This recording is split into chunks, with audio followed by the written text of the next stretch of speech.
ሰሞኑን ወደ ቨርጂኒያ ጸጉሬን ለመሰራት ብቅ ብዬ ነበር። እንደምትመለከቱት ባለቤቷ የጸጉር ሹሩባና የተለያዩ የጸጉር ስራዎችን ሙያ ትሰራለች። በቨርጂኒያ ነው የምትገኘው። አድራሻውን እዚህ ጋር ተውላችኋለሁ። የወንድም ጸጉር ቤት እንደዚሁ ልጆቻችሁን፣ ባለቤቶቻችሁን፣ ጓደኞቻችሁን ይዛችሁ እየተሰራችሁ የራሳችሁንም ጸጉር መሰራት ትችላላችሁ። እዚህ ጋር እንግዲህ እንደምታዩኝ እኔ ነኝ። የተለያዩ ክፍሎች አሏቸው ሹሩባ የሚሰሩት። ይሄ የምታዩት እኔ ለሚቀጥለው የተወሰነ ሰዓት የምቆይበት ክፍል ነው። ጸጉሬ ኦሬዲ ሂዩመን ሄር ተሰፍቶ ነበረ። ሂዩመን ሄሩን አውልቄ ሹሩባ ልሰራ ነው። ቦሆ ይሉታል።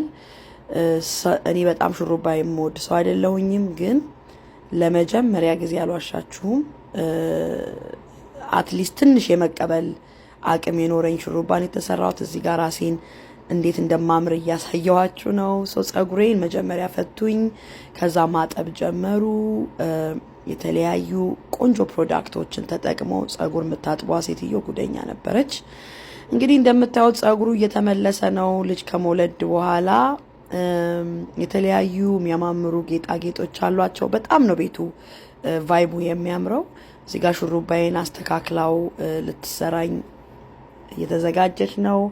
ኦሬዲ መስራት ትችላለች። በጣም የገረመኝ ነገር እኔ ነገር ሲሰራ ላይክ ረጅም ሰዓት እንደሚወስድ ነበር የሚመስለኝ፣ ግን ረጅም ሰዓት አልወሰደም። የሚገርማችሁ 4 ሰዓት ብቻ ነው የወሰደው። እንደምታዩት በዚሁ ደግሞ ዶናትም አቅርበውልኛል። ይሄንን ይመስላል። የሰራችኝን እዚህ ጋር መስግኛት ልሰናበት ነው። ጸጉሬ በጣም ቆንጆ ነበረ። እንደምታዩት ሰው ሁሉ ነው የወደደው። ሂዱና ተሰሩ። በጣም አሪፍ ጸጉር ቤት ነው። ቁጥርጥራቸው አንደኛ ነው። የተለያዩ ስታይሎች አሉ። እንደዚህ ማስተዋወቅ የምትፈልጉ ዲኤም አድርጉኝ ደግሞ